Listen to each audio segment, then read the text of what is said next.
question de M. Jean Urbaniak à M. le ministre de l'Industrie sur la situation de la société Métal Europe. La parole est à M. Jean Urbaniak. Merci, Monsieur le Président. Madame le Ministre, sur le territoire national, il n'existe qu'un seul centre de production de zinc et de plomb de première fusion. Ce centre, c'est celui de l'usine Métal Europe, qui est située à Noyelles-Godault, au cœur de l'ancien bassin minier du Nord-Pas-de-Calais. Le complexe métallurgique de Métal Europe est d'un poids économique tout à fait considérable pour l'ensemble de la région Nord-Pas-de-Calais, puisqu'il emploie directement 1400 salariés et qu'il travaille chaque année avec plus de 800 fournisseurs locaux. Or, vous le savez, Madame le Ministre, la production des métaux non ferreux évolue dans un marché qui est aujourd'hui fortement déprimé, qui est marqué par une baisse structurelle des prix de vente. L'effondrement des niveaux des cours depuis 1990 est tel qu'une tonne de plomb est vendue aujourd'hui à 30% de sa valeur de 1965 et que le zinc coûte 2 fois moins cher qu'il y a 30 ans. Cette baisse des prix de vente a encore été aggravée ces dernières années par la variation négative du cours du dollar, monnaie utilisée pour les contrats d'achat des minerais et la cotation du zinc et du plomb. À cette baisse structurelle des prix s'ajoute une conjoncture commerciale qui est très défavorable. Défavorable à cause de la situation économique des principaux clients de l'entreprise que sont l'automobile, le bâtiment et les travaux publics. Par ailleurs, la production française des métaux non ferreux doit également faire face depuis quelques années à des concurrences nouvelles, concurrences qui sont venues des pays de la CEI, également des pays d'Asie, tous ces pays qui disposent de coûts locaux de production qui sont très bas, et pays qui témoignent, il faut le souligner, Madame le Ministre, d'une indifférence presque totale aux contraintes liées à la protection de l'environnement. J'ajoute qu'au sein même de l'Europe, les dévaluations de la lire, de la peseta, de la livre sterling ont renforcé la position des producteurs italiens, espagnols et britanniques au détriment de la fonderie de Noyelles-Godault. Et, comme si tout cela n'était pas suffisant, la société Métal Europe a été confrontée en juillet 1993 et janvier 1994 à 2 catastrophes qui sont survenues dans l'atelier de raffinage du zinc. Les coûts humains de ces catastrophes ont été dramatiques. J'ajoute aussi que les coûts financiers de ces 2 accidents ont été très lourds pour l'usine en raison de l'arrêt de la production et du coût de la reconstruction de l'atelier raffinage zinc. Madame le Ministre, la conséquence de l'accumulation de toutes ces difficultés, c'est aujourd'hui un plan de rationalisation que l'entreprise se trouve obligée d'engager pour espérer retrouver un équilibre financier dans les 2 ans à venir. Ce plan est un plan très difficile. Difficile pour l'entreprise qui doit dégager sur cette période plus de 250 millions de francs d'économie. Difficile aussi et surtout pour le personnel puisque 106 suppressions d'emplois sont prévues. 106 suppressions d'emplois dans un bassin où le taux de chômage culmine à près de 18% de la population active.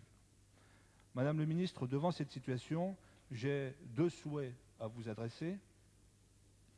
Le premier est relatif à l'application du plan de restructuration que je viens d'évoquer. Les 106 suppressions d'emplois ne doivent en effet en aucun cas conduire à des licenciements. La structure parage de l'entreprise permet en effet d'envisager des solutions beaucoup moins radicales. Encore faut-il bénéficier de l'attention de l'État.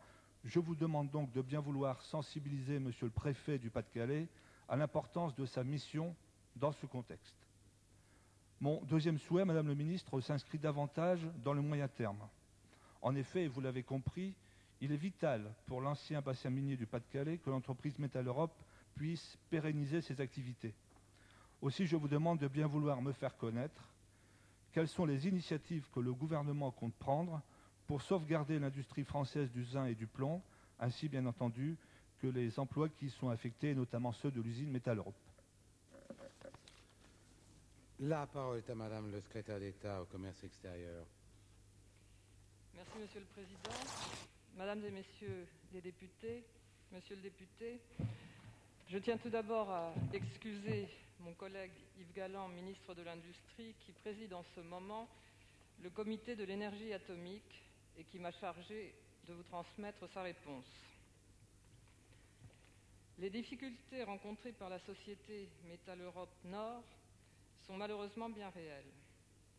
L'entreprise est fortement pénalisée par les accidents qu'elle a subis, que vous citiez, en 1993 et 1994, par le faible niveau du dollar et par les importations de zinc à des prix, je dirais, de dumping en provenance des pays de la CEI. Afin de rétablir sa situation financière très dégradée et donc de préserver l'activité industrielle sur le site de Noyelles-Godault, l'entreprise s'est lancée dans un ambitieux programme de restauration de sa compétitivité. Ce programme comporte le développement d'activités nouvelles et la réalisation de gains de productivité, en particulier par le biais d'investissements. Que peut faire l'État pour aider l'entreprise?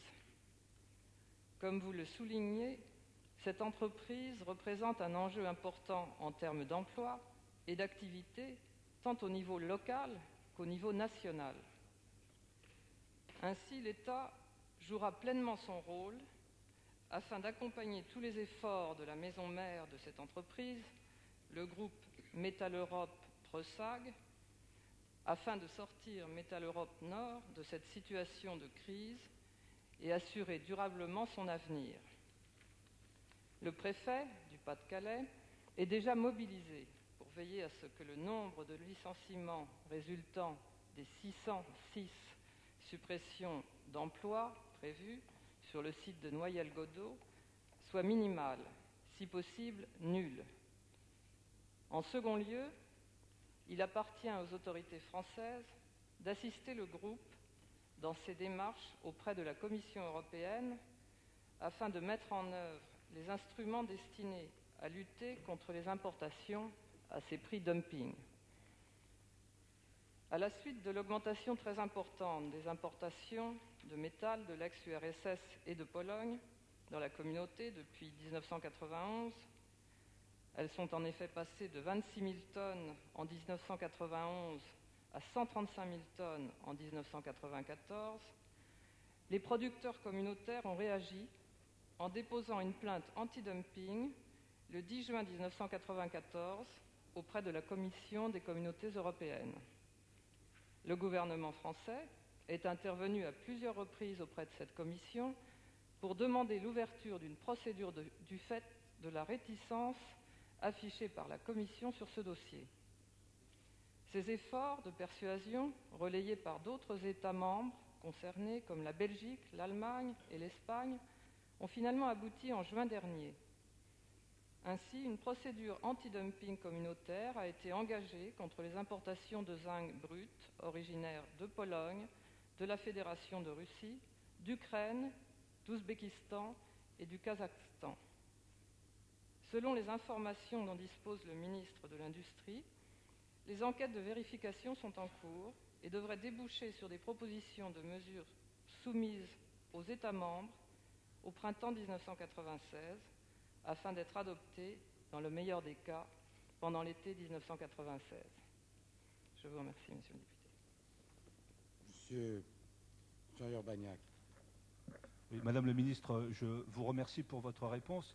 Je crois en effet qu'il faut rappeler que le groupe Métal Europe, l'actionnaire principal de ce groupe, est la société allemande Preussag. Et c'est vrai que, vu d'outre-Rhin, les problèmes conjoncturels et structurels de l'industrie du plomb et du zinc sont tout à fait relatifs. Et c'est la raison pour laquelle l'État a un rôle important à jouer. J'ai pris note de vos propositions tant locales qu'européennes. Et je crois en effet qu'après la disparition de l'exploitation charbonnière, après le démantèlement de l'industrie sidérurgique et après aussi l'effondrement de l'industrie textile, la région Nord-Pas-de-Calais peut difficilement se permettre de voir tomber dans l'abandon l'industrie d'un complexe de cette nature. Je vous remercie.